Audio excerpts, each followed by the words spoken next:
Hi, everyone. Richard Miller with Never Not Here. I'm just having a casual conversation with Walter Belling, so let's just invite you guys in. So, hi, Walter. Thanks for dropping by. Hi, Richard. It's always good to see you, buddy. Yeah. You know, we were just talking about something that was kind of interesting because Walter's an attorney, if you guys didn't know. And we were just saying, like, okay, sometimes we're like, it seems like we're embroiled in the life of, what should I say, the workaday world or in commerce and in business and stuff like that. And it could be kind of hectic, but in another way, it's kind of like a contribution just to be that stable point or like just it's an offering to like just be in the turmoil and realize it's not a turmoil and everyone else can kind of feel that about you.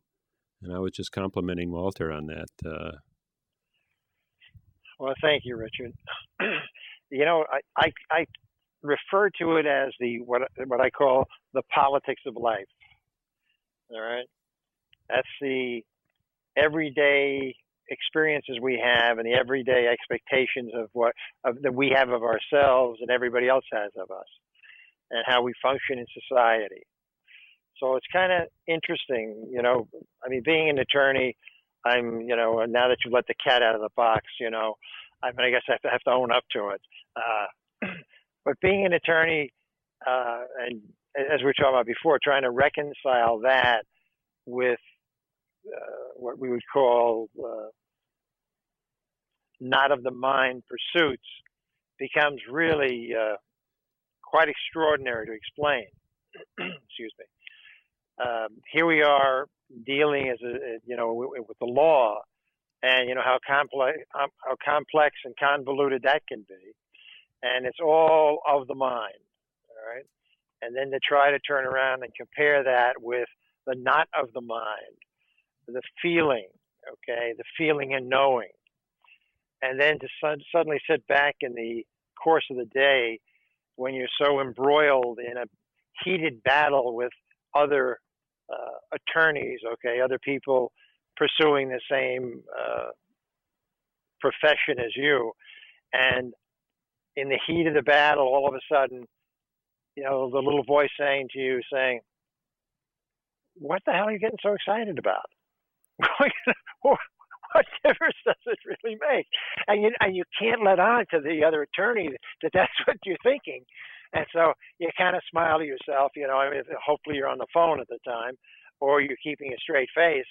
And then you start to, as you begin to realize that, the really good news about it is, and this is a real good point actually that you led us into here, is that once I start to allow myself to become aware of that, I see everything, okay? There's nothing that's hidden anymore, okay? All the clutter is gone. What the other person is trying to do or the other person wants to do is so apparent to me. I just see it all. And so internally I'm smiling, okay? And then I say, well, let's go a little bit further, okay? And I know what's important to them, and they don't know at this point typically what's important to me and my clients. So essentially what happens is I will argue about things that I don't even care about, okay, and let them get a little more annoyed at me, all right, or a little bit more off the beaten track, and then we'll start to negotiate, have a meeting of the minds. And usually we end up, the less I am in the politics of life, the more successful I am in the politics of life, which is pretty funny, isn't it? Just, you would think it would be just the other way. Yeah, I guess it's paradoxical. Yeah.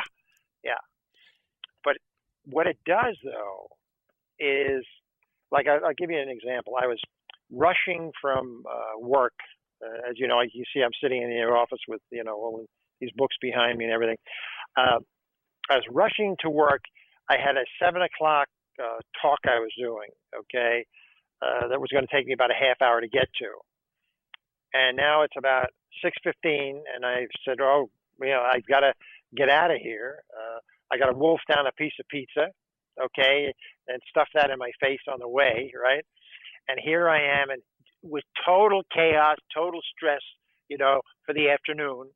and I hadn't taken any thought at all about backing off of my mindset, okay, and my mind's merry-go-round. And here I am driving down. I run in. I get my piece of pizza.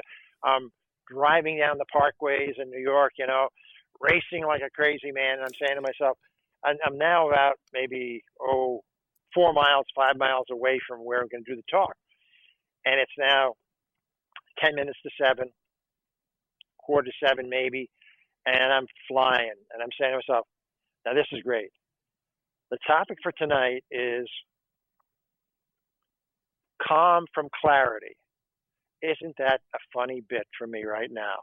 I mean, and really, I'm starting to laugh right at that point. So, because I'm still pretty jacked up. So I get off, I'm driving further. And as I get to where I have to go, it's now 5 to 7.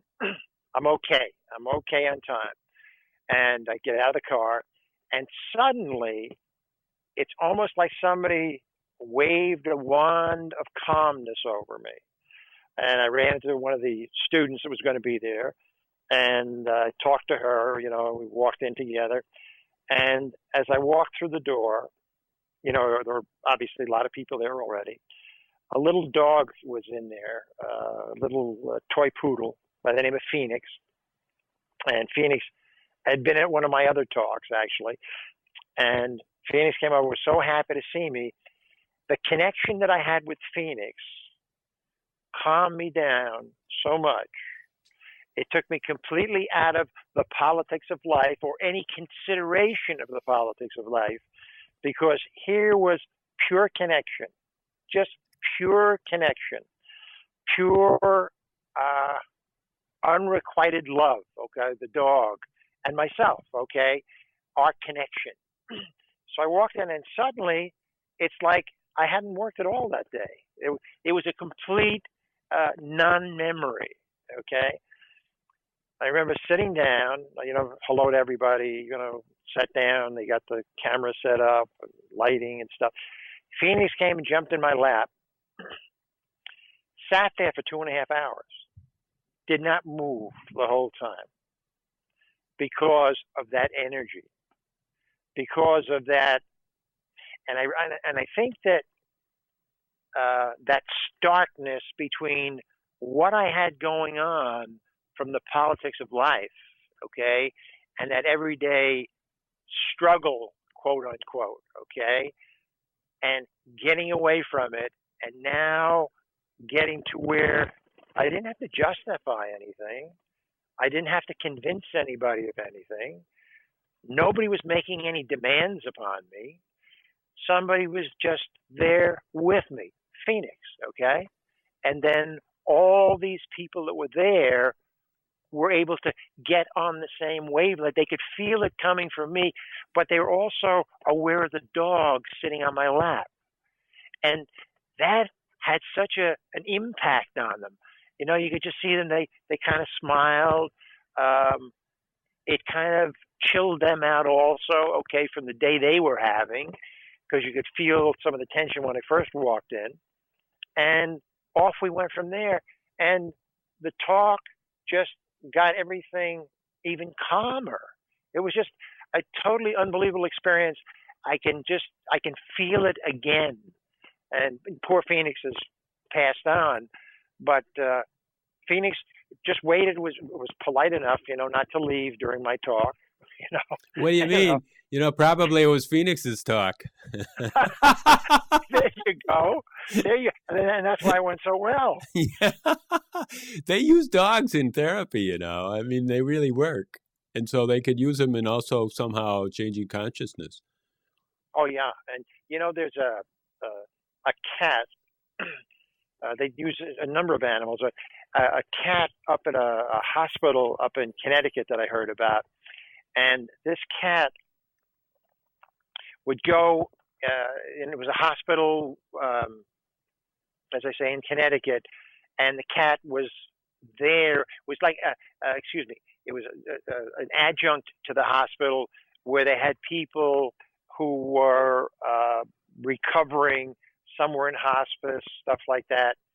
And what would happen is the cat would go and spend time with someone, jump up on the bed with it, with the person, and that person would end up dying that night. Oh my gosh. Yeah. So the cat, but the cat was there with the person. That connection. The cat seemed to sense that this was the person that needed to have somebody with them. And so when I heard the story, I said, "Wow, that's really impressive. That's really that feeling, that level of feeling and knowing and connection that we talk about. Okay, that I don't know that we get to that level. I don't think we're looking for that level, but I think it's just something that happens. Just the sense of somebody making the choice to leave, for example, okay, to cross over. Yeah, that's what I was thinking, because I was just thinking that we all have to find a path out of here, and somehow that cat put these people at ease enough that they said, "Oh, yes, it's right. Yes, yes, this moment's right." And Yeah. then that was like that cat wasn't really foreseen who was maybe who was going to go, but he was just being the ease that would allow the passing to take place. Well, it could be either, Could be either. Could be either. Yeah. Or a little of each. But the people that work there, they would know that they got to know that this was pretty much what was going to happen. Oh boy, it's kind of like a risky cat. Don't stay out of bed. Well, yeah, I don't know if I'd want the cat. Yeah, maybe I was thinking of recovering. I wasn't too sure I wanted to go. Right. Hey, now here's one for you, because I was reading something, and this was really kind of blew my mind, because it said man's justice or man's law. Somebody wins and somebody loses. God's law, two winners. And that was wasn't really Christian, but it was very interesting, to say, like, we have a conceptual law that somebody could lose. Our concept is somebody's going to get the short end of the stick. And that's not how existence is, according to this saying, I guess. Well, what's interesting is that, and again, I would get back to and the more I use it, the more I like it. The politics of life, okay, the politics of everyday life includes, the winners and losers, and people trying to get what they want, okay, having an agenda. And then you look at what was put out there as God's law, and I would say that it's not so much about God's law being there are no winners. Being they're all winners, is that there are no losers. Okay, it doesn't make any difference whether you win or you lose. Okay? There you go. So actually, maybe even losing is a winning, because you don't need that burden anymore. Yeah, you're not involved with it. Okay, there are no losers. It's all okay. And again, it goes back to what you and I talked about the first time we met in New York, and when I said there were only two things we wanted to know in this whole process: one, I'm okay, and two, everything's going to be fine, and it's just a matter of being okay. And as long as we know we're okay and everything's going to be fine, boy, we can go through it all. We go through the fires, the imaginary fires of hell.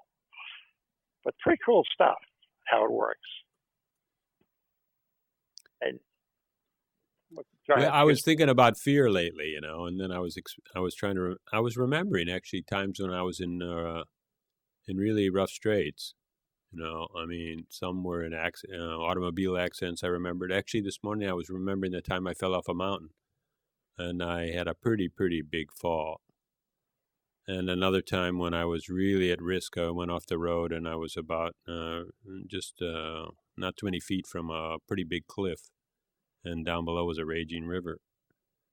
And in any of those situations, really, there was no fear, not a bit of fear.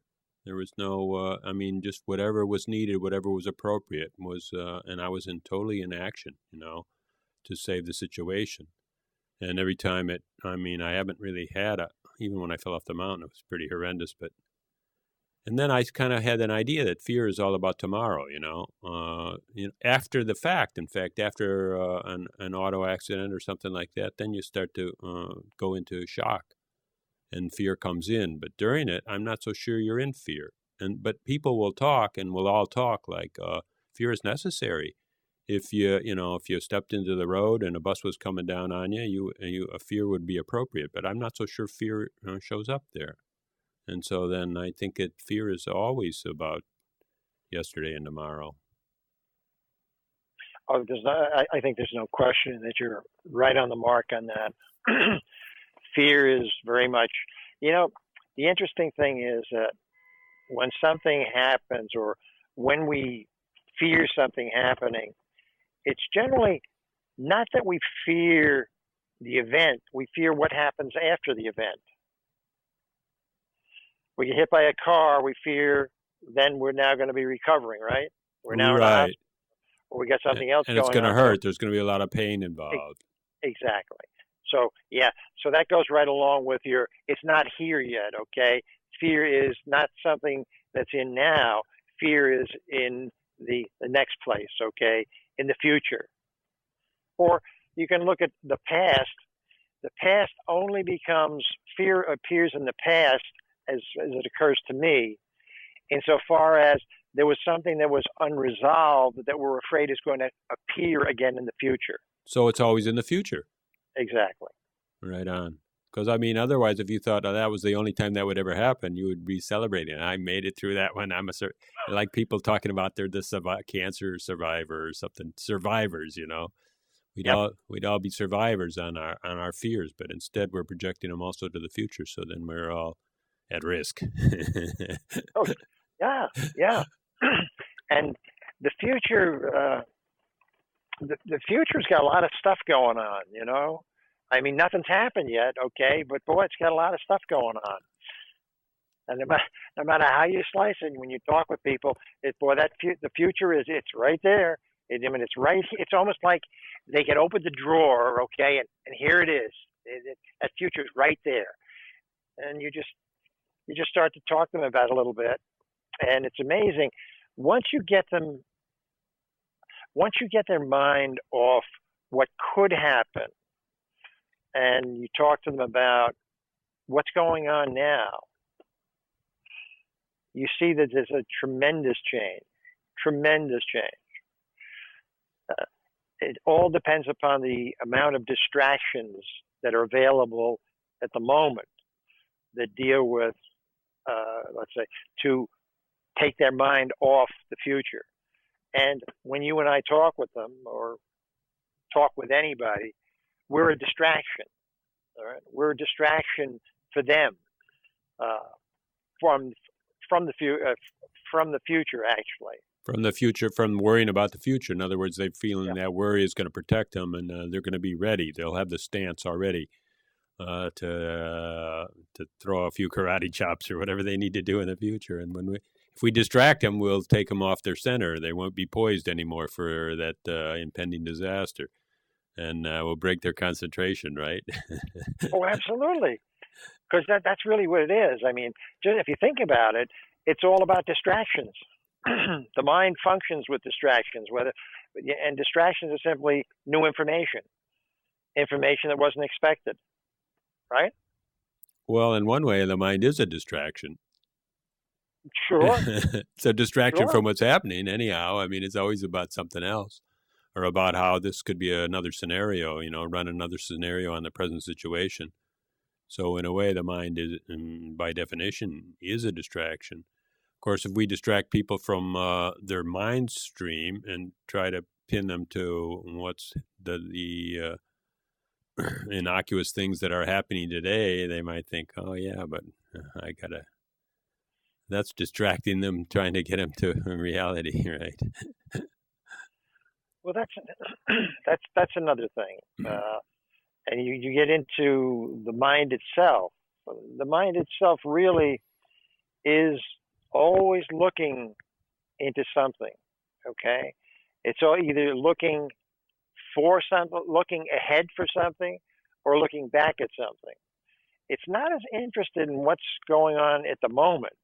It's what the effect of what's going on in the moment is going to be. It's accumulating information, obviously, but it's accumulating information with an agenda. Well, wait a minute. Is that information, or is that just kind of like so? Okay, the mind. When you say accumulating information, the mind is trying to pick out patterns, right? And cause and effects chains where are patterns.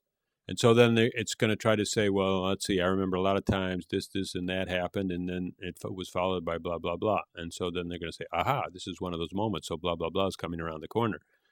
And, we could actually tell those people that, it's not only the patterns they're looking at, but the actual expectation for the patterns will create those patterns. And so that actually they're creating it. And that'll throw a loop into them. They'll say, wait a minute. No, that can't be. There's no creation like that. Those patterns really happen, and I'm a witness for them. And you could believe me because I've been around the block, And I mean, I guess we believe that what we see is true because we're well-balanced, well-centered people. Speak for yourself. Yeah, but I mean, everybody's trying to give that off, right? Like saying, like, what I see is how the way I explain things is kind of more true than the way you do because somehow I'm more balanced in my view of things, And I guess everybody in the world is kind of like figuring I'm right. So what does that mean? It just means I see better than you. Well, there's that, but let me back up for a second, and that is that what you were talking about before. It's just the perfect projection of past experiences to the future, okay? Based upon what's happened, the recognition of the patterns, things that look like it might be the pattern, etc. Based upon our past, we're saying this is likely to happen in the future, right? That's, exactly. Yeah, classic projection on that. Exactly. Now, what happens is, as I see it, is we give the mind a lot of license, okay? We give the mind, actually, it's actually what I was going to say. I was going to say we give it a lot of rope.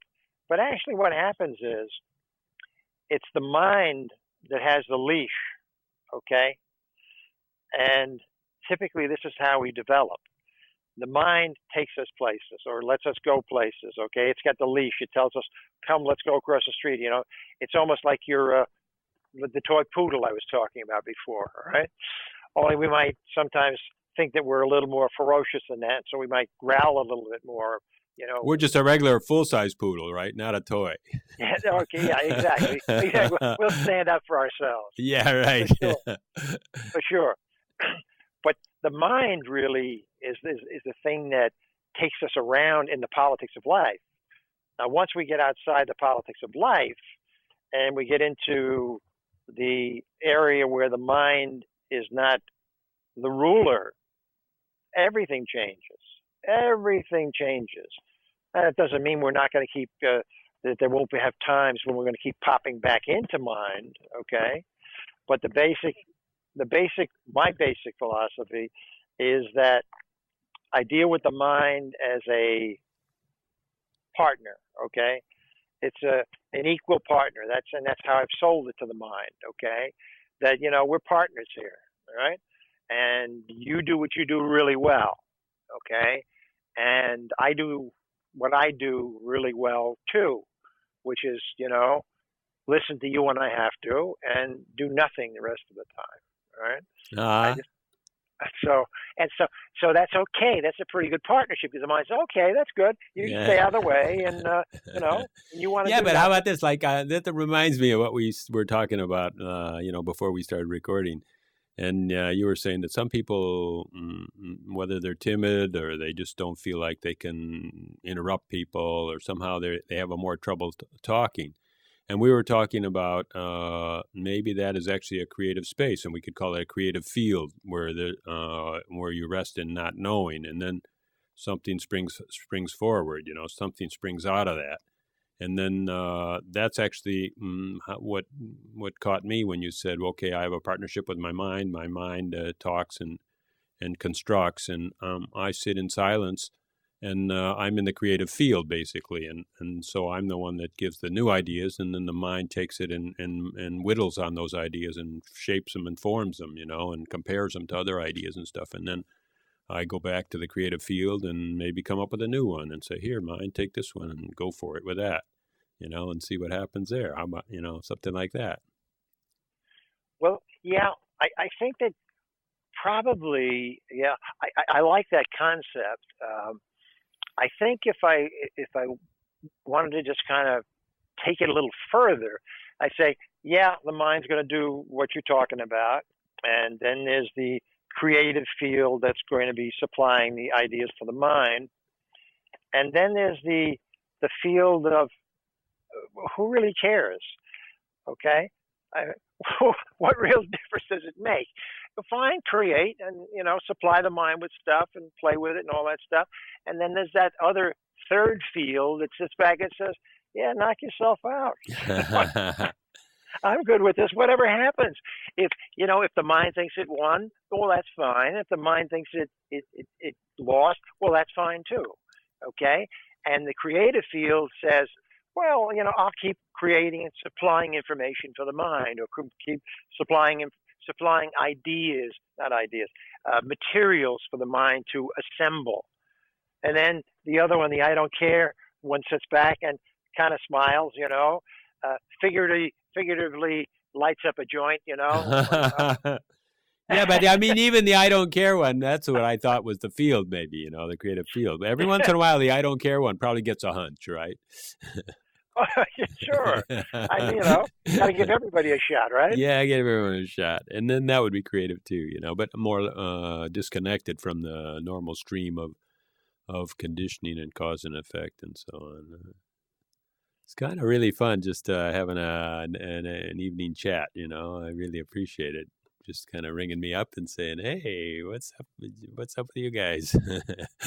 Well, that was the thing, I said, I haven't spoken to Richard, and I was, slugging it out here today, with some, how many times we got interrupted here while my phone, before I shut the phones off here. And I said, geez, let me call Richard and see what's doing, okay? And so that's what I did. And also, I said, who could better help me too? As I make the call, I said, maybe we can Skype here and we can get the camera going and all that stuff. Because if I had to work on getting the camera going by myself, they might find me hanging from a light bulb or something. Yeah, the marvels of technology. So, oh wow, I don't know. What do we know? What do we know for sure? Huh? I've been really active with recordings. I've been getting a lot of people, and just kind of second nature. And I was telling you about my my gig at the university, where I kind of just want to make. Who knows? I might end up 40 hours a week just being always on the air. That'll be my new job. Just talk show host. Well, I'll tell you, you could become a spiritual DJ. Yeah. Right? Yeah. Sure. I can see it now. Get the turntable working, and here's Mooji. Okay. Right on. But it's good stuff, isn't it? It's really cool. I'm excited for you because that is an area that I think you will just excel at. And I think it's something that it's a great idea. It's a great idea. And to take it and run with it and see, and you particularly have the stick-to-itiveness, okay? You don't quit, okay? It's the truth. I mean, let's not even talk about a full-size poodle now. We're talking about a bulldog, okay? Oh, yeah, right on. No, I could relate to a bulldog. Because we just wrote our proposal, and we just kind of I was doing a lot of thinking about these viral communities. They're virtual communities, but also viral. Viral means it scales, Scales Mhm. means it really gets really big really fast. And basically, it seems like what makes participation be very interesting is when you can, sure, see a lot of neat stuff, but you can also add your own neat stuff.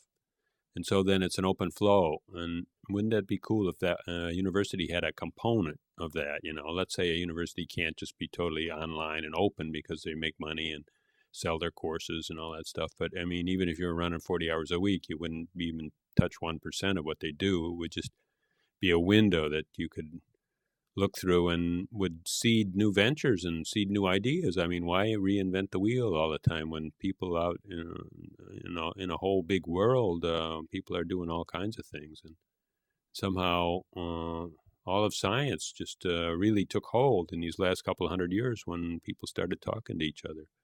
And so then who knows if we could make a Facebook out of a university, maybe not the same, but the same kind of phenomena is what I'm saying. And the whole idea is to build an open community, and we started to call it open source learning.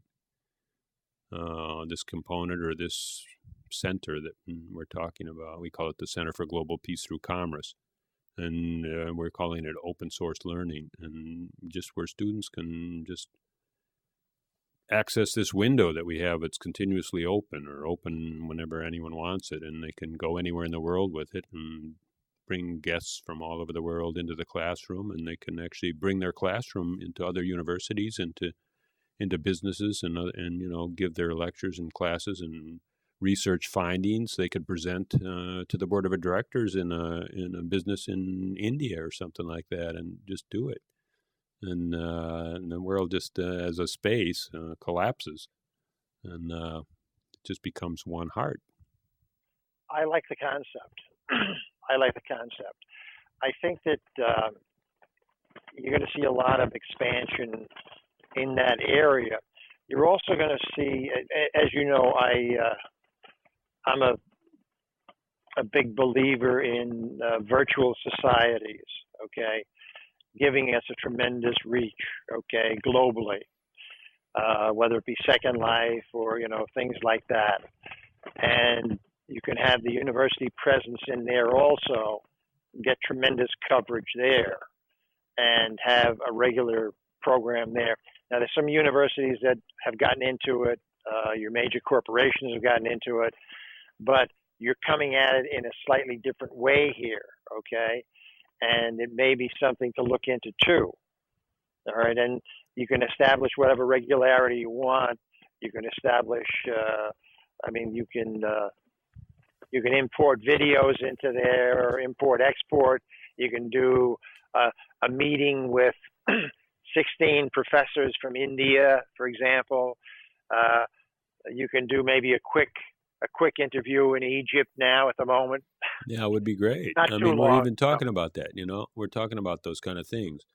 And, I actually, hopefully at this stage, I probably will try to manage some content to get things going, and to make a model, basically, make it so that everybody can understand, hey, this is pretty easy. This could be like second nature. This is not a real big deal that you have to wait once a semester for or something.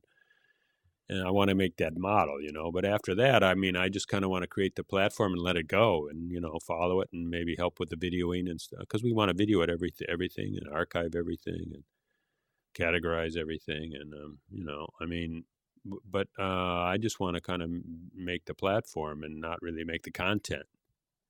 So then the content, I want to let go of it and just let it go to grassroots. Everybody follow their interest. Let it flow. Right on. Let it flow. Yeah, I like that. Without starting with any kind of preconceived idea where it's going to go. Yeah, we got that one moniker on there, Commerce, so then it's kind of like, in one way, we want to see about business. But, I've just done some reading of some of their courses on sustainability and stuff, and really they're quite, at first I took it badly. I thought, oh, this is not going to be good. It's another form of imperialism, Westerners trying to figure out how to sell to the poor of the world, the sustainability. They have this thing called the bottom of the pyramid. And that means like 4 billion people that make between $1 and $5 a day. And then I thought that was going to be some kind of imperialism, where they're going to just say, okay, let's repackage these products into cheap and things and see if we can't squeeze some money out of another section, But it's not that way. It's not that way, really. It's they're really advocating a new look and a partnership and something that'll raise the standard of living and life. And they've got these things, the micro lending, where they lend $100 to somebody and they buy a sewing machine, and then their income goes from $30 a year to $300 a year. And and another thing is really cool. All that stuff that at the bottom of the pyramid, it's almost all an honor system. There's no contracts, and if you could, how could you enforce a contract anyhow with somebody that has nothing? I mean, it's all, it's kind of like, it's just like a society. They build a kind of a community society where everybody supports everybody to pay back. And it works, it works without, it's not the Western mentality whatsoever. It's not the money economy mentality. I mean, there's so much more in the world than just what we know about dollars and cents, and even the fact, if you're saying that a country's poor, you're only measuring the GMP, is what they do per person, and then but there's all kinds of economies and all kinds of creation of goods and services that just comes from your relatives, comes from the family taking care of itself, comes from volunteerism or community. There's so much more to the economy that's hidden, besides even the what they call the informal economies of people that even trade money, but they don't really report anything, or moonlighting and home productions and what do you call it, like communal services, and all those things don't get into the GMP. And so then we say all those people are poor, but then actually with love and care, they're richer than we are, maybe. What are the real, what did you call it? What are the real qualities of life? They might have many more than even we do. And it's a skewed measuring. So very, very interesting. Oh yeah, and then they certainly have a lot less distractions than we do.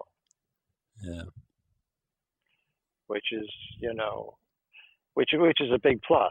I mean, of course, they've got some real issues too, medical care and things like that. Medical care, predominantly being one of the. Well, it's not even a big deal, because mostly it's simple things like they've got bad water, and bad sanitation. But they don't necessarily have cancer and obesity and diabetes and all those things until they start drinking our soda pop and all that. Well, all they got to do is stop drinking their water, right?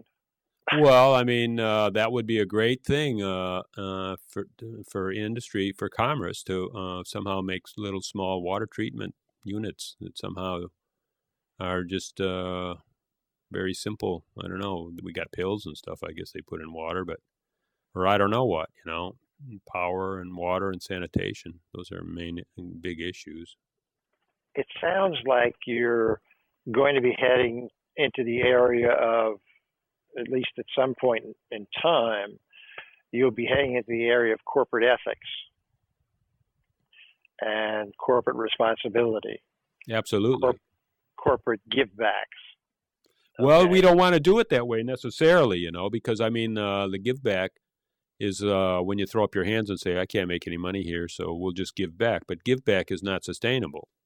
So then hopefully they'll create something that's charity's fine and philanthropy's fine and all that stuff, but somehow it has to go beyond that. That's a stopgap thing that's not going to last very long. And anyhow, it kind of degrades the people that, I guess on these micro lending and other kind of businesses that have gone to the bottom of the pyramid. I guess some of them are cell phones, for instance. People that have done cell phone service, and they get cell phone ladies in thousands of peasant villages, tens of thousands of peasant villages. And somehow there's a communication link where there never was one. And I mean, even for farmers to go to the market or something like that, they have to spend a day and a half walking out of the mountains. And so in the end, most people that make produce and stuff are cheated because they don't really know what the market is.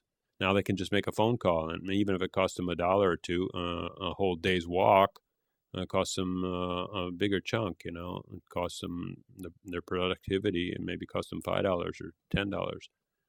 And and it just improved their life. And actually, I think Grameen is the one that did the micro lending, the one that's getting real famous, and they got a cell phone program too. And they got so many of these cell phone things going. I mean, they made it wireless or something, how they got this communication thing going. I think they netted $1 billion on cell phones in Bangladesh. Good stuff. Is that amazing? I mean, and that the people actually, by having this communication link in so many villages, was enough to actually give Grameen $1 billion in profits. Or I don't know if it was pure profit or just cash flow, but anyhow, it raised the salaries of 1 or 2 ladies in each village, because they were kind of like the distribution systems. They have to build these distribution systems, and I don't know what it was. Just to say the figures, maybe they had a cash flow of $700 or $800 and 300 stuck, and that just and when they surveyed them, I mean, 99% of them, 95% of them used that $300 to school their daughters and get them into school. And so, I mean, it's a huge uplift for the what they call the bottom of the pyramid, and things can be done like that. I'm really, really impressed. You could see, I mean, just reading a book or two and seeing what's going on in the university these days. I'm in a way, I'm very isolated from any other generation. I don't have kids, and therefore no grandkids. Well, Alan King had a great statement about grandparents and grandchildren. And he said, "Do you know why grandparents and grandchildren get along so well? Because they have a common enemy."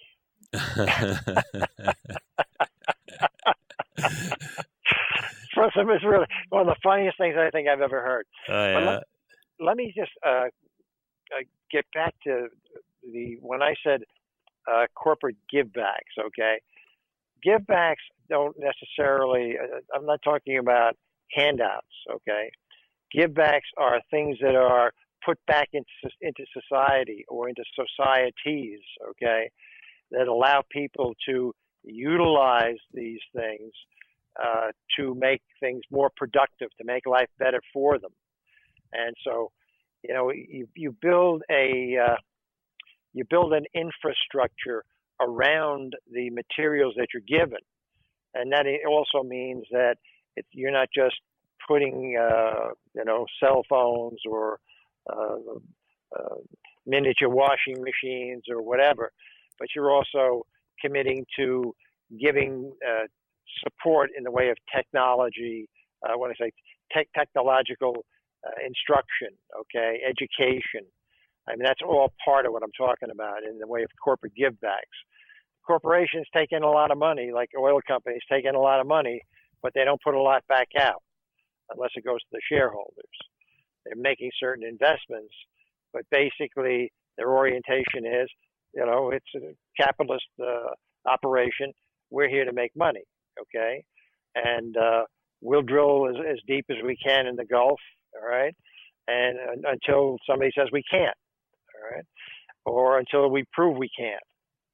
So there's Well, I mean, they always could, I mean, it just didn't make sense because, every 1,000 feet or however deep they go costs another amount. And so until oil got to be so expensive, they knew they could drill there.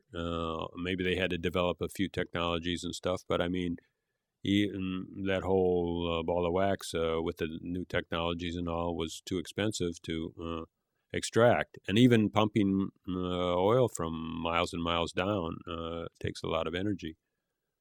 I don't know about everything, but I mean, I think that we've always known that there's a lot of oil that is economically not feasible.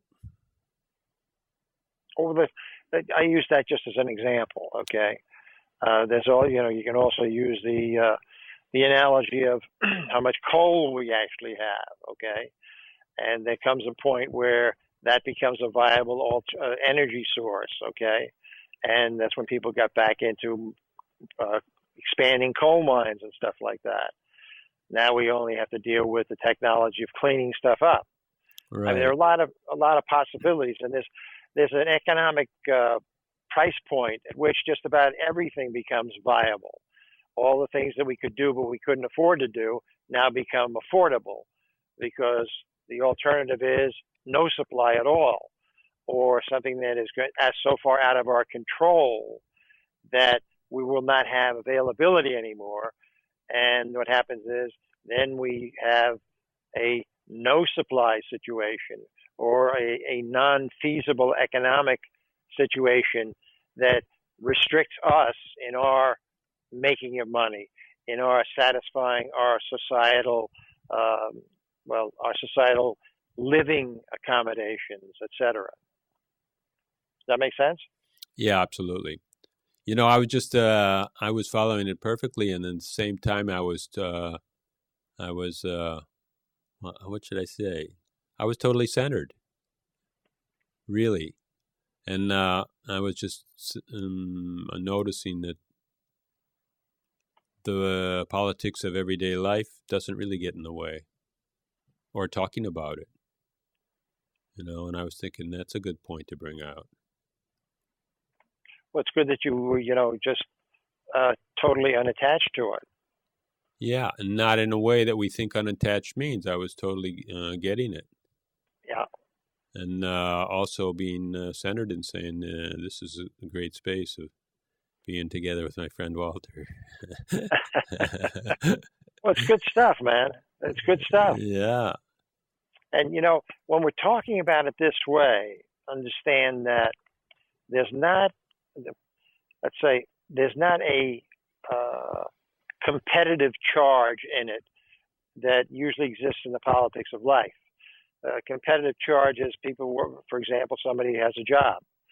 Well, the competitive charge is that, well, I better do my job or I'll get fired. Okay, so I'm competing with my boss's expectations of me. I'm competing to match those expectations. When we have a conversation like this, there's no competition at all in it. right. So we Actually, discuss. okay, here's one. I was just editing a film I did a few months ago, and I was kind of finishing the last of a series.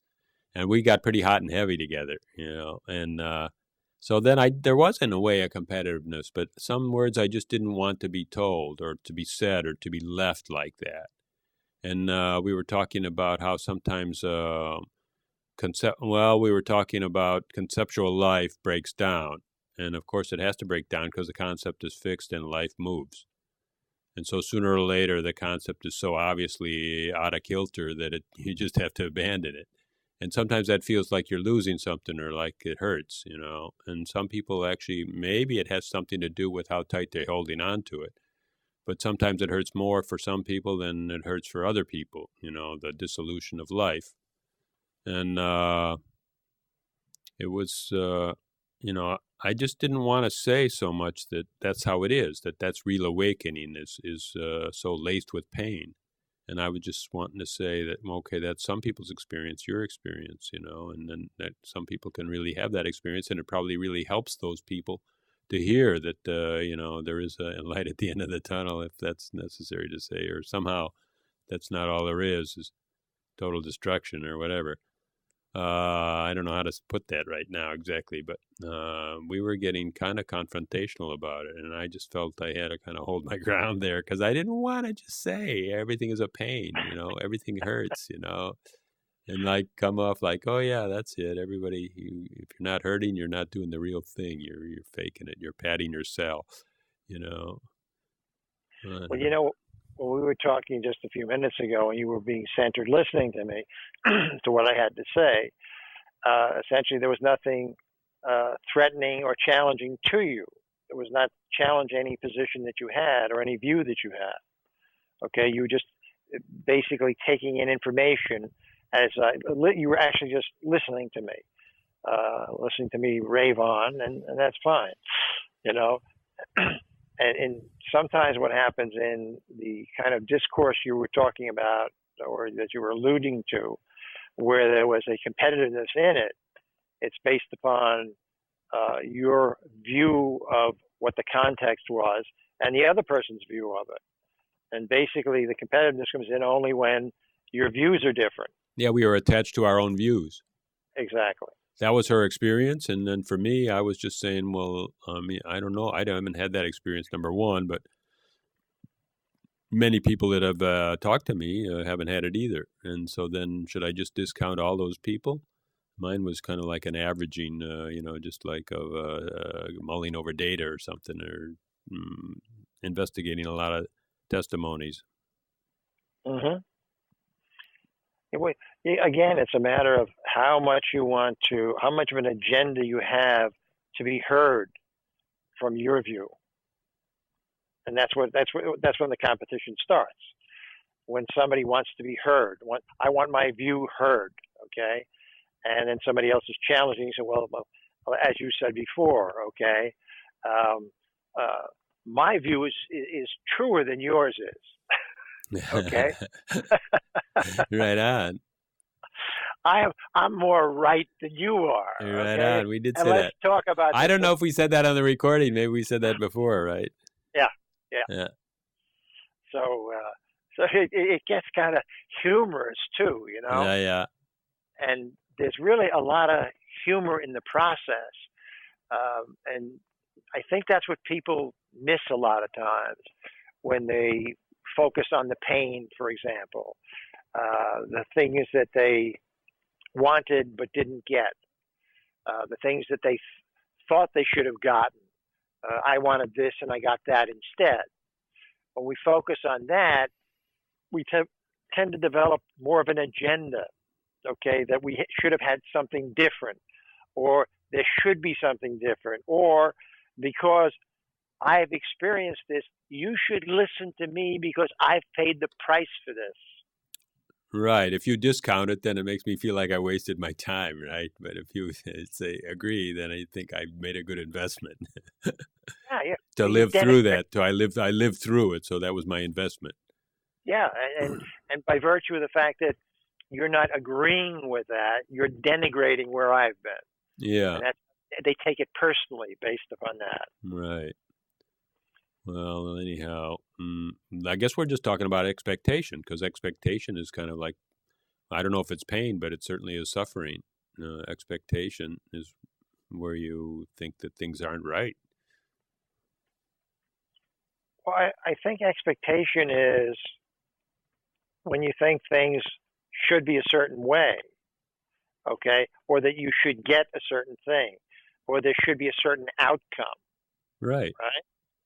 But the thing with expectation is it doesn't allow for what I talk about mostly is preferences, okay? But when you expect something, suppose, for example... How's it different, preferences and expectations? They're pretty close, aren't they? I was just going to tell you. Okay. Gosh, I should have waited. I'm glad you asked the question. Expectation basically is something that becomes something that is more important to you. See, it's the degree of importance. And the expectation is essentially that you're going to get a particular thing. A preference is, while I would like this, I can live with that. And to give you a quick example of that. If I expect to make $1 million a year and I only make 500,000, I fail. Okay? My expectation was I wanted to be a millionaire, and I'm not. Now, preferences simply mean, well, while I'd prefer to make $1 million a year, if I make 500,000, I'm okay. I can live with that. If I make 250, I can too, or 100 or 75. It allows you a greater array of options, okay, of acceptable outcomes. And let's say your investments go really sour and you owe $100 million this year. You're still going for that? Well, if I owe money, then basically where am I? I've said to myself, I preferred to make this. I didn't make it. Okay. Do I hang myself for not doing it? Say, well, I owe $100,000, so let's see how much of that I can make back. Okay, and pay people off. But I still have all the preferences again. The effect of the expectation is it's almost like I took the $100,000 and I went to the racetrack and I bet it on the number 3 horse to win. Okay, and it lost. It only And showed, huh? that's it. With expectation, you're putting everything on the line with that one expectation. Because if you don't get it, you fail. When you have preferences, there are many winning outcomes. I got it. Now, here's one that you just said, and I really want a clarification on, because you said importance. What is importance? In a way, it's like neediness, not right? I need this, so it's important. I would use the word importance as neediness. Well, kinda. I think what importance is a standard that I've set within myself, that my mind has set. Okay, that I should achieve, and that becomes something that I view myself as, okay, that accomplishment. All right, whatever it could be, and you can apply it to just about anything. It becomes important to accomplish, okay, to accomplish that which the mind sets out for us, whether it be to win our point in an argument, to win. It's important to compete and do better than someone else. It's all the personal view of what it is that is going to make it more pleasurable, or the thinking is more pleasurable for you to go into the next moment of now without having to feel that you missed out on something. By having gotten this, I now have more confidence moving into the next moment of now. If that makes sense to you. Well, I mean, I can get that. Importance. I think it's a real key word. What is important and what is importance, and also the whole idea of the next moment of now, going in there with something, with a cargo that feels good. And if you're empty-handed, well, then we've got this view that life is a stream of sand going down, and it's slipping through my fingers, and I don't have any cargo. I didn't get anything from the last moment, so then that life is downriver, and then that's the scarcity or fear of death, I suppose, or like I wasted all these years, I wasted all this time, and I didn't get my proper, what I was needing to get. I didn't make my fortune. I don't have my pension. I don't have whatever. My kids went sour. Didn't get good careers. Okay. I might say instead of the sand slipping through my fingers, I might say that the sand under my feet suddenly turned to quicksand. And I didn't have the purchase, the stability to move forward. That as I tried to enter the next moment of now, I didn't believe that I could enter the next moment of now because I had no support. A little bit different concept. Mm-hmm. A little bit different on that. What support did you need? Because you had an expectation that you should be able to take a step, right? Yeah, that you had some stability, okay? And now, because the sand or the ground under you turned to quicksand, you had no support. And that becomes a function of past and what you've achieved in the past or what you didn't achieve in the past. But it's also more a view of self, okay? What our self is, what our self has done. So that is the stability, the view of self, right? So it's really a good feeling about yourself that's stability. It's not really the metaphor of the firm ground is basically just your Well, feeling. feeling good means feeling like you were feeling centered before. Right, Okay, it's stability. right. So the lack of stability with the ground beneath your feet suddenly turning to quicksand. There's no stability. So what is that ground? It's like all your ideas that everything's going wrong. First this went wrong, then this, then this, then this. Oh, everything is out of kilter in my life. I don't even know where to start putting it together. And that's kind of the ground of your being. Is just Isn't that what we go through? chaotic. Isn't that what we go through so much in the politics of life? Right. And it seems problems don't stop coming. So we've solved this one and it doesn't stay solved. Or another one pops right up. Well, it's like I used to. Somebody asked me. Somebody was talking about it. It's similar to the idea of importance, and they said, "Well, what would you say about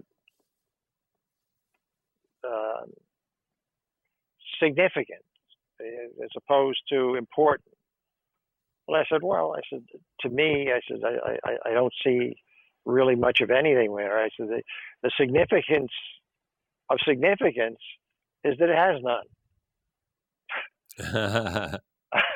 I mean, that's really that's the real deal. I mean, Yeah.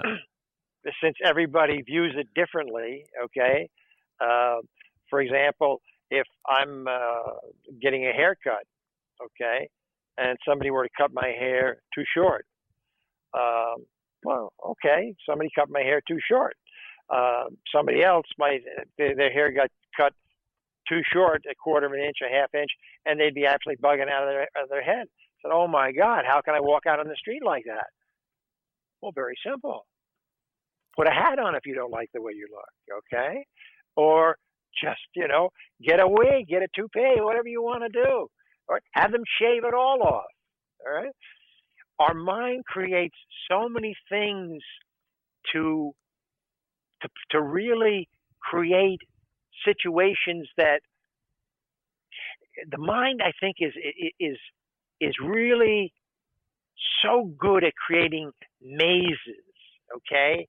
Mind mazes, creating problems that only it can solve, okay? But it's not letting us in on the secret. It's not showing us the secret, okay? It's just saying, okay, Walter, here you are. Here's the entrance, okay? There's some interesting, find your way out. It gives you a shove, and then the door closes behind you, and then where the hell are you? And the mind does that to us over and over and over again, and we always fall for it. That's the funny thing about it. We always fall for it. Yeah. Talking about problems, I remember, I don't know who quoted this or who this quote was from, but he said, if you wake up and you don't have a problem, start to pray because you're dead. Now that's funny. That's funny. Here's a good one. I'll switch gears a little bit, because somebody was talking about Buddhist thought, and of course the noble truths of Buddha and the first noble truth, I guess, is that life is suffering, and life is suffering is dukkha. And so then somebody came up and was kind of analyzing the whole thing and saying, okay, dukkha is really not a very good translation, suffering, and they put up the alternative of poignancy. Life is poignant. And maybe I don't know exactly what poignant means, but I mean, how does that strike you?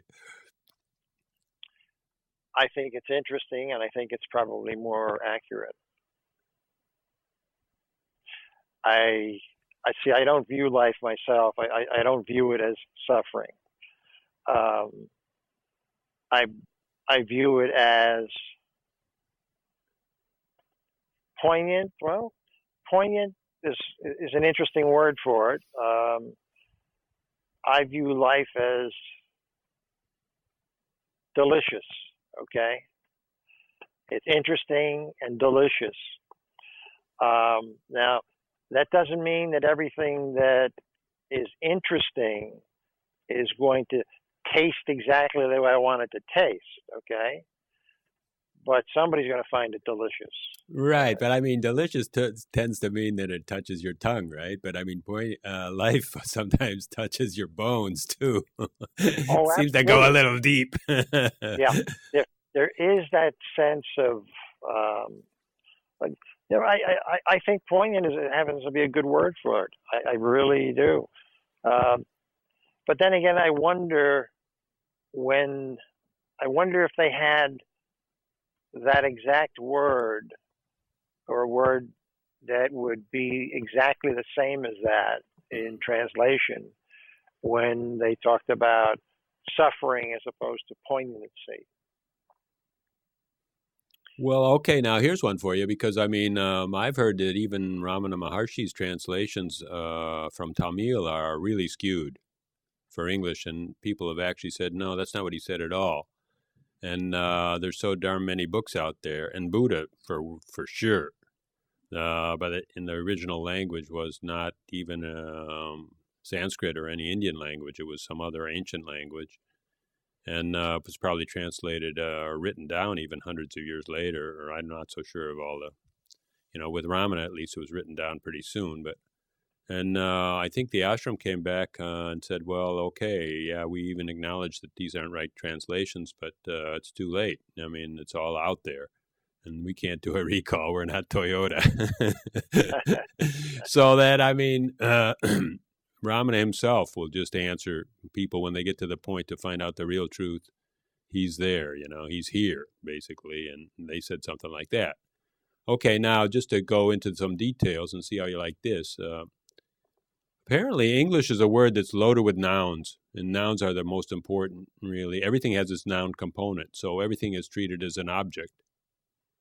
And really, maybe earlier ancient languages didn't have so many objectifying type words, maybe very few, and everything was a process or a verb. Or like ego is not an object, but it's kind of an egoing. It's kind of like, that type of thing, And that maybe all these translations of traditions are skewed by the very language that you and I are immersed in. I think basically that you're right. I think that, you see, and that's one of the things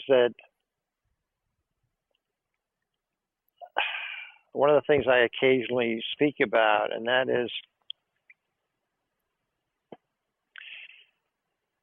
relevancy. And what happens is that there is a changing relevancy of language, of terminology in various theologies, various teachings.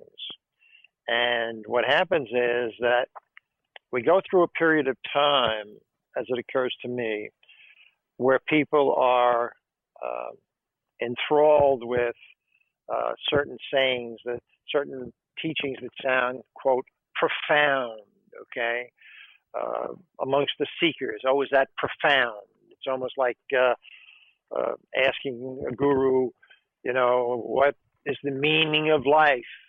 And he just says, life is a watermelon. Right? And everybody goes, wow, oh my God, whoa, is that profound, huh? These deals. The only problem is they got to come back to find out what he meant by life as a to watermelon. find out what the seeds were, huh? Exactly. So, it's pretty funny stuff. But I think where we're headed, where I'm headed, okay, where I am, is in simplification, is into simplification, simplifying, taking the profundity out of what people would think is the profound, allowing the simple that appears profound to be indeed simple.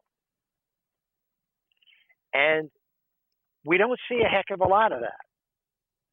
We see a lot of the tradition, not that there's anything wrong with the tradition or anything else. Again, it's a matter of relevancy, okay, to now, to understandability, to where people want to be. They've been seeking for so many years, so many centuries, so many thousands and thousands of years, okay, seeking. And really, as a percentage of the population, how many really are finding what they seek? How many really believe that they know? I'm not talking about what they profess, to other seekers. Well, I know this, and I've been in India. Whoa, God, you've been in India, really? Can I touch you? One of these deals. Or I've seen so and so. I was outside the door when Edgar Casey disappeared from the room. Well, that's wonderful, isn't it? But do you understand what's going on? Do you understand the process? Do you understand how really simple the process is? Are you going to focus on, quote, suffering, unquote? Are you going to focus on whatever other concept you want? Okay. Or are you going to just try to understand or allow yourself to feel that which is here and in now or in this moment, okay? And be able to say, you know something? This feels okay. I don't need anything more than this. I don't need anything less than this. It's what I call the Goldilocks syndrome, okay? When you get there and everything is just right, and you can allow yourself to say, this is okay. I got 6 bills sitting over here on my dresser, okay, and I'm not paying them today because I don't have the money, okay. So basically, what I'm going to do instead is I'm going to listen to some music because nothing I can do about those bills today. All right.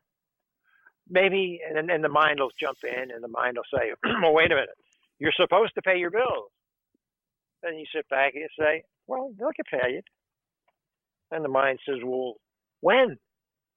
This is why you're trying to listen to your music, of course,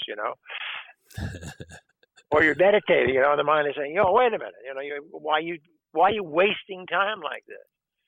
These bills have to be paid. Well, I'm going to pay them. When? Next week.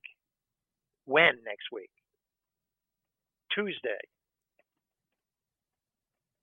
And then the mind, where's the mind going to go now? It's got the answers, so now you go back to your music, okay? But people don't go through this.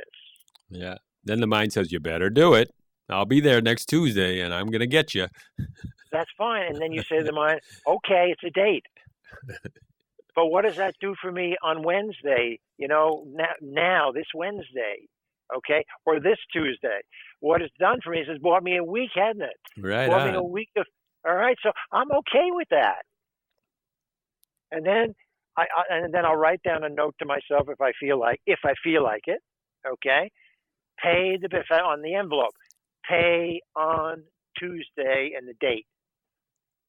And then I put it over, where I can see it if I wanted to look at it, okay? You better put it in the Tuesday slot. Okay, yeah, well, and then it's, Otherwise, if it gets in the Wednesday slot, you're done for. Yeah, but again, it's the simplicity of it. If you see what I'm talking about. Yeah, I get it. So simple, and that's where people, as it occurs to me, that's where people get hung up. They get hung up with seeking greater complexity, seeking more and more information, rather than allowing themselves to shed information, shed distraction, okay, to get closer to who they are. And you can take care of distraction. You can experience it if you like. And then you find out that's not who you are anyway, okay? And so you've experienced it. It goes into your experiential foundation, as you and I talked about once before. And so we've eliminated another who we're not. And so we move on. Another fine day of finding out who we're not, okay? Of finding another who we're not. And now I go to bed very proudly. I say, I found out something else that I'm not. And then it goes back to your mind saying, well, you're not a lot of things, you're even less than you think you are. And then you smile and you say to your mind, it's almost like having, you've seen the cards of the good angel and the bad angel, one on each shoulder, and the mind is sitting there saying, and you're nothing. You never have been. You never will amount to anything. And I don't know why I even stick with you. And the other angel says, you know why he sticks with you or she sticks with you? Because you got no place else to go. Tell him. Then what happens is, through the simple introduction of the humor, but also identifying the situation, okay? You're identifying what's going on inside you, okay? What your mind is doing. And then you treat it with humor. And in treating it with humor, that's one of the simplest things you can do, isn't it? Well, it sounds like it gives you space, it creates space, and you just, you can really have a good look and not be grabbed by everything. Oh, yeah, and if you want to be a pit bull, okay, let's be Richard Miller now, okay? Richard Miller says, go ahead, mind, take your best shot, okay? Very confident. What do you got? Okay, take your best shot. All right? And then it's still, it works out the same way, okay? All roads lead to Rome, okay? It's all in how you choose to manifest who you are and the simplicity of it, or whether you choose to complicate. The more you complicate, what happens? The more mind food you provide for the mind. And now you're going to go back to where the Buddha, that interpretation of the suffering is. Because the mind is the only thing that's going to say, suffering, that's right. You haven't suffered enough yet, okay? I know that word, and I'm going to teach you all about that. All right? And we can laugh because that's what goes on. That's what really happens. It's amazing. And when you see the mind doing it, and after you've looked at it for a bit like this, you just look at your mind and you're saying to yourself, mind, I love you, but where do you come up with these costumes from? It's almost like Jack Nicholson in Batman, right? Really? Where did they get all those crazy toys, all those wonderful toys, right? And the mind does it. It's so amazing. It's so amazing. I just love it. And you can see how tickled I am with the process. I really am tickled with it. I love it. See, now, like where you're at, there's a lot of joy there and a lot of humor, and you're stressing that. And you've kind of transitioned to that. You've kind of like saw the light, and this is how I'm looking at it, that you see. And I'm saying that I guess I made a reasoning behind it. I said that for some reason we're willing to. Here's what I said. I said something like, basically, the different feelings and the different moods and everything. Basically, there's two, because one is constrictive and one is opening. And all the ones that are constrictive are the fears and the anxieties and the frustrations and all these things. Surprise, anything that's kind of like constrictive. And then the openings are like, oh, there's my grandson. Oh, that's what a cute puppy, or like, what a beautiful sunset, or these flowers are fabulous, or these are all kinds of opening things, And somehow I started to say something like, for some strange reason in this society, we give ourselves more permission to contract than we give ourselves permission to open, Even if we open and feel love just for a moment, that's enough. And we say, whoa, that was so beautiful. That was love. But we're gone, where we leave it right away. We don't really stay with it. But we're willing to stay with anger for 30 years about this same old guy that's been bugging me forever.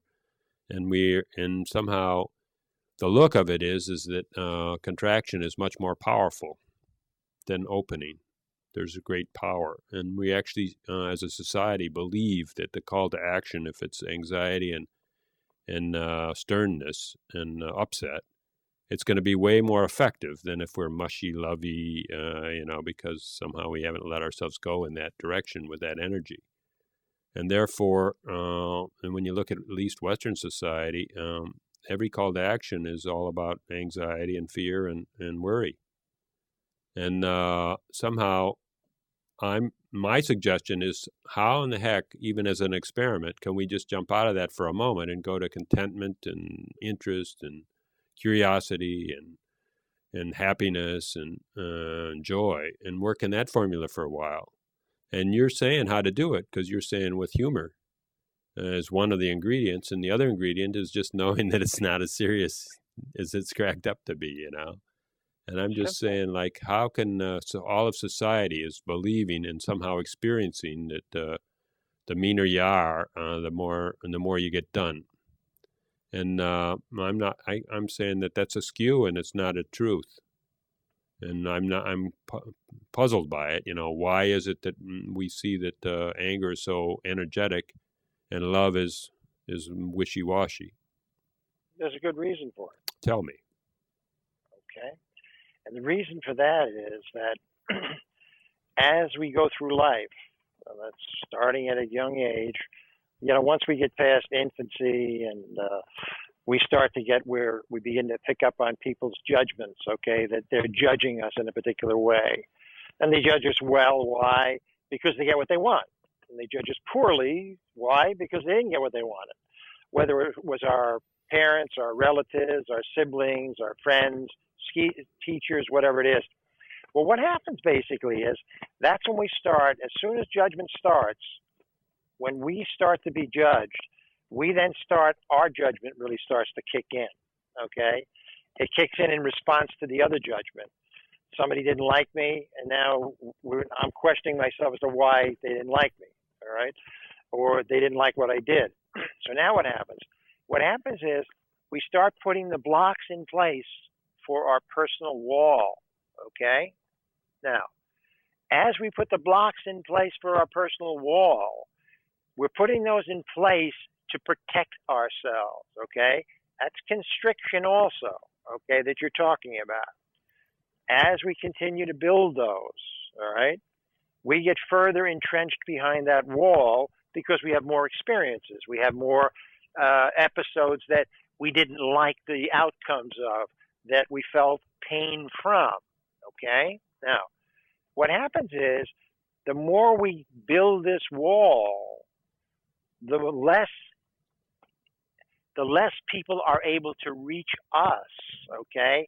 It's serving its purpose as a defensive wall, but what is it also doing? It's also keeping us from connecting with those on the other side of the wall, okay? Those all that we're afraid of.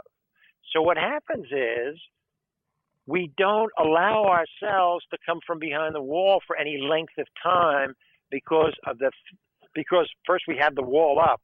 That blocks it, okay? And yes, that's a powerful force, that blocking. Now, what happens is the more aware we become, the more we recognize that really people can't hurt us, okay? Only we hurt ourselves. People's thoughts can't hurt us. Our perception of their thoughts, our interpretation of their thoughts hurts us, okay? What we believe somebody is feeling toward us, we have no way of knowing in our mind how they really are feeling toward us. All we know is they're behaving in a way that makes me believe, okay, that they don't like me right now. So what happens is our forays from behind that wall really are never fully connective while that wall is in place, okay, with all the mortar and everything else in there, all right? It's not fully connective. We just barely will climb over, just touch people a little bit, and then we pull back, okay? It's much safer for us. That's what we believe, okay? Now, in fact, what we're really seeking is we're seeking connection. We want to know that we're not all alone, that we're not unloved, okay? And what have we done? We already built a wall that prevents that, connection. We've isolated ourselves. Yeah, that's exactly, and that's where we are. And there's another thing that happens. There's another part of it that kicks in, and that's the fear now. We've also, by building that personal wall, we've also now taken and understand that all the judgments we've taken or we've assimilated and evaluated throughout our lifetime about us, and we've accepted a lot of them, all right? Behind that wall is also what? Me. I'm behind that wall. But I'm behind that wall as what? A great unknown. All I know is the reflections of others and what they've said about me and how I've judged myself. So I'm behind that wall. I'm afraid to look at what's back there. Why? Because I'm afraid they're right. And that I might even be worse than they thought I was. Now, what happens is this. If you'll see that people, when they are ready to open up a bit, now you see people open up with pets. Good example we talked about before, dogs, cats, stuff like that. They open up with pets, all right? And the pets then, as they start to react to pets, if you've ever seen somebody with their pet and you're around them, you are exposed to the opening of cracks. When I say cracks, separations in that wall that allow light through, that allow connection through it, and you witness it as they're playing with their dog. You're seeing how loving they can be and the love that they're taking back from that animal. So what happens is that the more aware that you become, the more these separations in the wall, these little cracks of light come through, the more we begin to feel those from others and be aware that others are giving that because they want to connect, okay? They are they're more fearful of us than they are of themselves, okay? Well, as a matter of fact, they're just the other way. They're more fearful of themselves than they are of us, okay? And that's why they restrict themselves. But the more we allow this opening and the more the light comes through, the more comfortable we become with it and begin to realize that, you know, this is actually pretty good stuff, like playing with the dog. The dog loves me. The dog doesn't tell me what a jerk I am, okay? The dog doesn't tell me I'm ugly. The dog doesn't, send me text messages saying I never want to see you again, all right? Or any of that kind of stuff, all right? The dog is unrequited. We're not subject to the dog's thought, okay? The dog's opinions and judgments. Now, as we get more into awareness and feeling that which is available, that which is coming from people. Now, and this even goes to watching people who are talking that are friendly, and you may not know them. Just being in their proximity, you feel the calmness or you feel the friendliness from them, even though you don't know them. Now, if you understand that you can get that from a dog, a cat, or people you don't even know, now what happens is it's a matter of getting away from the habit, and that's all it is. The wall that we build up is a habit, okay? It's a habit of projecting it out in front of us, okay, to keep people away. The more aware you become, the again, the more the wall itself loses substance, it gets thinner, it separates more easily. The ice components of it melt, okay, begin to melt. I used to project a wall of ice at 100 yards, okay? And if you came running up to me, you broke your nose at 100 yards, okay? Because I didn't want you near me. I was afraid, okay? I didn't want people, to get that close to me. And then what happened was, as I became more aware of how simple things are, when I say simple, the process, how simple the process is, and that I was just learning things, and that all the things that were out there, all this energy was just information, all of it's information, and becomes information, energy becomes information to me at such time as I perceive it. And obviously everybody has a different opinion of the energy they perceive, all right? But it's all around us. When we sit back and we feel it, I mean, right now, you can feel my energy right through this screen, okay? And I can feel you feeling it, all right? And that's what I'm talking about. And it doesn't require any effort. That's the thing. Back to the simplicity. It's effortless. The more you try, the less you get. The word trying, that's a Christian work ethic. Oh, everybody, try and do this. Well, whenever you say, I'm going to try to do this, okay, what that means is you've now taken upon yourself additional pressure to do something at a time when you didn't need that extra pressure. And that's what trying is, rather than allowing. Trying is somebody else's process. In other words, try and be like me. And that you'd have to try at, or just allow yourself to be who you are. That just came to me anyhow. Well, I don't know that I want to be like anybody. Okay? Yeah, right. So then, I mean... okay with that. I think the trying part is try to do something. What it's really saying is you should be something different. Exactly. Try to do something else. That's it.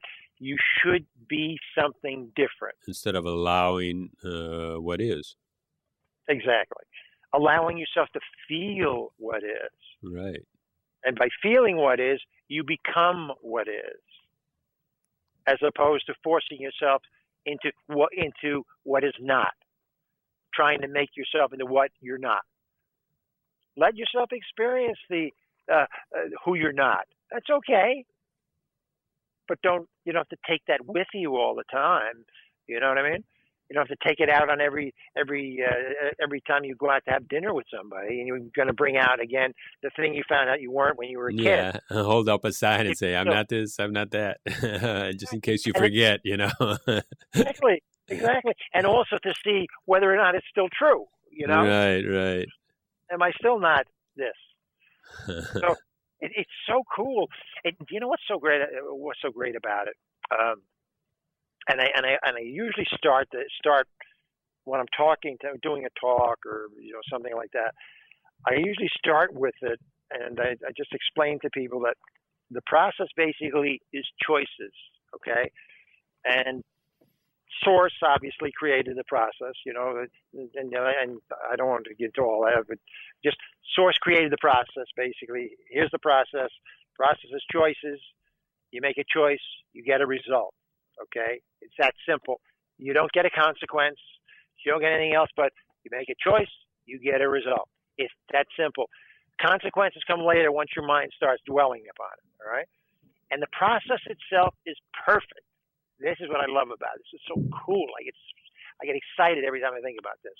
And this basically is that the process is so perfect that you cannot beat it. Okay, no matter what you do, you can't beat it. If you make a choice, that's the process.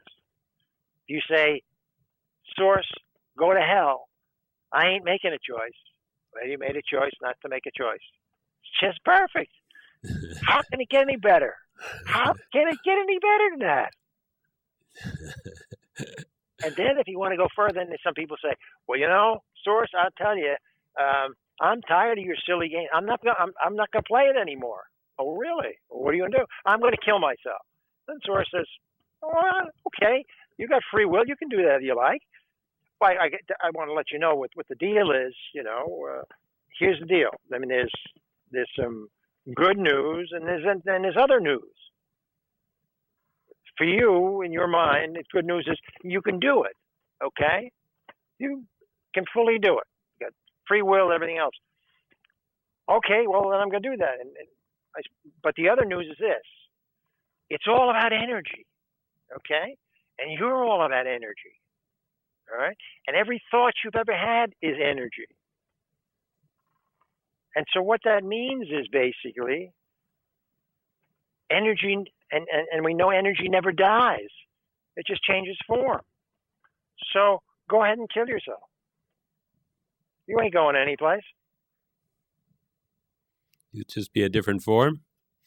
That's it. You're just changing form. You're not going anyplace. We're all here. We're all here in the infinite. We're all in the same spot. And we're all centered because we can't be anything, we can't be any place but in the center of the infinite, right? Well, that's one way to look at the infinite. Everything is a center. Can't be anything else. How could it be anything else? You've got no boundaries. That's what I love about it. You can't lose. It's a game you can't lose. And when people feel all alone, I'll say to them, all right, look, let's look at it this way. And you feel disconnected from the infinite. You feel disconnected from Source or God or whatever you want to say. Now, I want you to understand something. Let's take, and we understand that this is infinite, right? Always has been, always. Yeah, okay, infinite and Source and blah, blah, blah. Okay. But I'm not part of it. I'm all alone, and I can't deal with this. And then I just say, well, let's take the mind's definition. The mind's telling you you're all alone, right? Well, I am. Well, ask your mind if it's telling you you're all alone. And the mind, says, mind, am I all alone? Of course you're all alone. It's just you and me, kid. Against everybody else. All right. So let's take the mind's own definition of infinite. Go ahead, mind. What's that? Well, it's without beginning and without end. Okay. And can you see infinite? No. I can't see infinite. Why can't you? Well, because there's no beginning, there's no end to it. All right. So, well, that's a good start. That's a good start. So that means that there's no front, and there's no back, there's no top, there's no bottom, and there are no sides, right? Well, yeah, that's right. So if you can conceive of it, where else can you be but in and a part of it? It's that simple.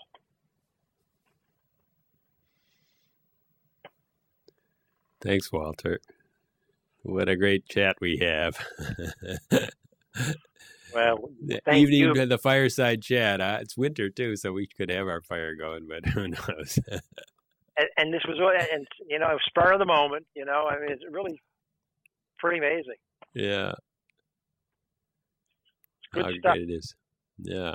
We'll see each other often. We've got this new tool, this new toy. Absolutely. This is fun, and I always enjoy talking with you, and I find your insights to be just so wonderful, and I find that you're able to get a lot out of me, okay, to get me to reach out into what I call the library of the all, okay, and just filter information in, I view myself as like a connector, okay. I'm like a toaster, an informational toaster. You plug me in, and I pop up some informational toast. Pop-Tarts come out. There you go. There you go. Well, I mean, let's see now. I mean, I think we're just talking about like was that like a couple hours ago or what when we were talking about the knowing field or like the creative field. Somehow that Yep. just somehow I stimulate people to get into the creative field every once in a while, and a few Pop-Tarts come out. Here we go, right? Right on. There we Good. go. That's good, and I thank you for Okay. spending the time here with me on with this, and for getting me hooked up, with That my away. No, I gotta have you. You're hooked up. and the whole. Everybody, that's Walter Belling, and let's just talk to him a lot. So, and thank you for coming too. You're hooked up too. So that's everybody.